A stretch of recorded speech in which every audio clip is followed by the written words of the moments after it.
હવે જોઈએ સમાચાર વિગતવાર। સુરતના ઉધના વિસ્તારમાં એક ઘટના પ્રકાશમાં આવી છે, જ્યાં ઓમ સાંઈ જલારામ નગરમાં યુવક અને યુવતીની લાશ મળી આવતા સમગ્ર વિસ્તારમાં ચકચાર મચી જવા પામી હતી।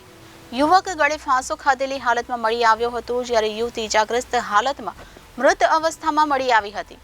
યુવતીની હત્યા કરી યુવકે આપઘાત કર્યો હોવાની આશંકા હાલ સેવાઈ રહી છે।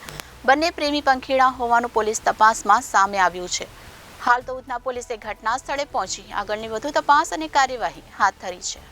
સુરતના ઉધના વિસ્તારમાંથી યુવક અને યુવતીના એક રૂમમાંથી મૃતદેહો મળી આવ્યા છે। ઘટના સ્થળે પોલીસ અધિકારીઓએ પહોંચીને તપાસ કરતા 32 વર્ષીય યુવકે 22 વર્ષીય યુવતીને માથાના ભાગે બોથડ પદાર્થ મારી હત્યા કરી પોતે પણ ગળે ફાંસો ખાઈ લીધાનું પ્રાથમિક અનુમાન લગાવવામાં આવી રહ્યું છે। ઘટના સ્થળે પોલીસ સહિત લોકોના ટોળે એકત્રિત થઈ ગયા છે અને પરિવારમાં શોકનો માહોલ છવાયો છે। ઓમ સાંઈ જલારામ નગરમાં યુવક અને યુવતીની લાશ મળી આવી હતી। યુવકે ગળે ફાંસો ખાધેલી હાલતમાં મળી આવ્યો હતો, જ્યારે યુવતી ઇજાગ્રસ્ત હાલતમાં મૃત અવસ્થામાં મળી આવી હતી।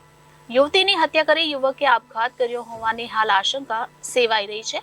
બંને પ્રેમી પંખીડા હોવાનું પોલીસ તપાસમાં સામે આવ્યું છે।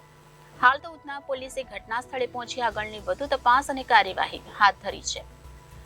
Reporter Arvind Rathod, Janadesh news, Surat.